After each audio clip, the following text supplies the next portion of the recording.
अक्टूबर 1999 पाकिस्तान एक बार political crisis की लपेट में था। कारगिल जंग के बाद सिविल गवर्नमेंट और मिलिट्री लीडरशिप के ताल्लुकात इंतहाई कशीदा हो चुके थे। 12 अक्टूबर 1999 को प्राइम मिनिस्टर नवाज शरीफ ने army chief general Pervez Musharraf को बरतरफ करने का ऐलान किया, लेकिन इसके चंद ही घंटों बाद फ़ौज ने एक अहम सरकारी इमारत का कंट्रोल संभाल लिया। टेलीविज़न पर एक बार फिर वही सीन्स दिखाई दिए जो पाकिस्तान पहले भी देख चुका था। आइन सस्पेंड हुआ, मुंतखब इलेक्टेड गवर्नमेंट ख़त्म कर देगी और जनरल परवेज़ मुशर्रफ ने इक़्तिदार संभाल लिया। ये पाकिस्तान की हिस्ट्री में चौथा मिलिट्री हुकूमत का संभालना था। लेकिन सबसे इंटरेस्टिंग बात यह है कि 1958, 69, 1977 और 1999 चारों वाक़यात में एक कॉमन एलिमेंट मौजूद था। हर बार पॉलिटिकल क्राइसिस पहले पैदा हुआ और फिर इन मिलिट्री इंटरवेंशन बाद में हुई। लेकिन क्या ये सिर्फ इत्तेफाक था या पाकिस्तान की पॉलिटिक्स का एक मुसलसल दोहराया जाने वाला पैटर्न?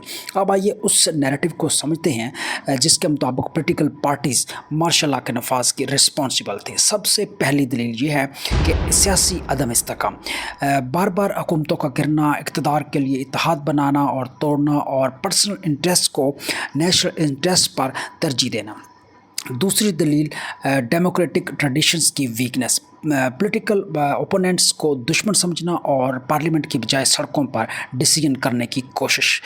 तीसरी दलील है बाज़ औक़ात पॉलिटिकल लीडरशिप का ख़ुद गैर मुंतखब क़ुव्वतों से मदद की तवक्को रखना। मकसद ये कि जब सियासतदान अपने इख्तलाफात कॉन्स्टिट्यूशन और पार्लियामेंट के ज़रिए सॉल्व नहीं करते तो रियासत में एक पॉलिटिकल वैक्यूम पैदा होता है और तारीख़ बताती है कि ताकत का खला ज़्यादा देर खाली नहीं रहता।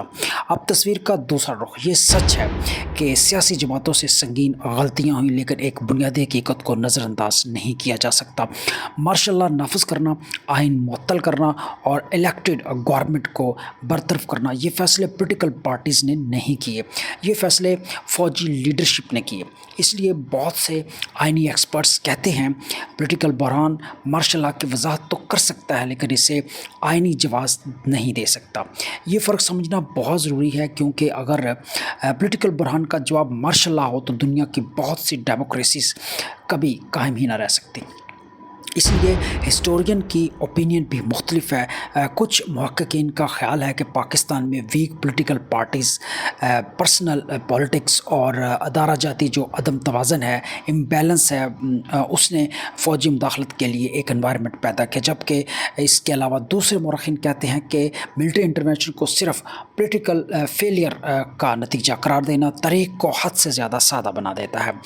इनके मुताबिक मार्शल लॉ के पीछे पॉलिटिकल क्राइसिस के साथ साथ जो पावर के इंस्टीट्यूशंस हैं, पावर के जो इदारे हैं, उसका किरदार, आइनी कमज़ोरियाँ और सिविल मिलिट्री रिलेशंस भी इतने ही अहम अवामिल थे।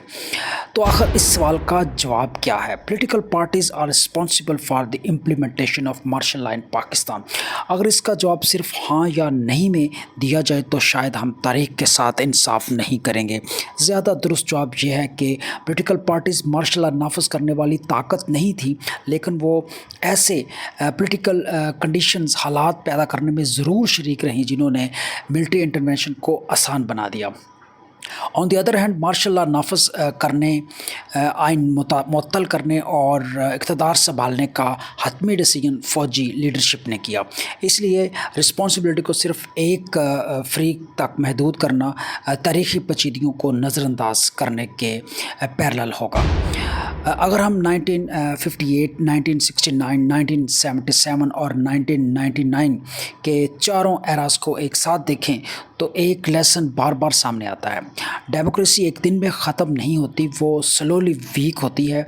जब पॉलिटिकल पार्टीज़ बर्दाश्त खो देती हैं, जब कॉन्स्टिट्यूशन से ज़्यादा इक़्तिदार अहम बन जाता है, जब इंस्टीट्यूशंस अपनी कॉन्स्टिट्यूशनल लिमिट से बाहर निकलने लगते हैं और जब डिबेट्स की जगह महाजराई ले लेती है तो डेमोक्रेसी की बुनियादें हिलना शुरू हो जाती हैं और फिर किसी एक दिन टैंक सिर्फ उस इमारत में दाखिल होते हैं जिसकी दीवारों में दरारें पहले ही पड़ चुकी होती हैं। तो अगली बार जब कोई कहे पाकिस्तान में मार्शल लॉ सिर्फ मिलिट्री की वजह से आया या इसकी सारी ज़िम्मेदारी सिर्फ सियासतदानों पर थी, तो शायद तारीख़ हमें ज़्यादा मुहताज जवाब देने का मशवरा देती है, क्योंकि हकीकत अक्सर दो एक्सट्रीम کے درمیان موجود ہوتی ہے۔ پاکستان کی ہسٹری کا سب سے بڑا سبق شاید یہی ہے کہ ڈیموکریسی صرف انتخابات سے نہیں بچتی، بلکہ پولیٹیکل ٹالرنس، مضبوط انسٹیٹیوشنز اور آئین کی سپرمیسی اور نیشنل انٹرسٹ کو پرسنل انٹرسٹ پر ترجیح دینے سے محفوظ رہتی ہے۔ اب میں آپ سے ایک سوال پوچھتا ہوں، آپ کی نظر میں کیا پاکستان میں مارشل لاء کا سب سے بڑا سبب پولیٹیکل پارٹیز کی ویکنیسز تھی یا ادارہ جاتی امبیلنسز، یا پھر دونوں؟ اپنی رائے ضرور لکھیے، کیونکہ تاریخ صرف ماضی کو سمجھنے کے لیے نہیں بلکہ مستقبل کو بہتر کرنے کے لیے پڑھی جاتی ہے۔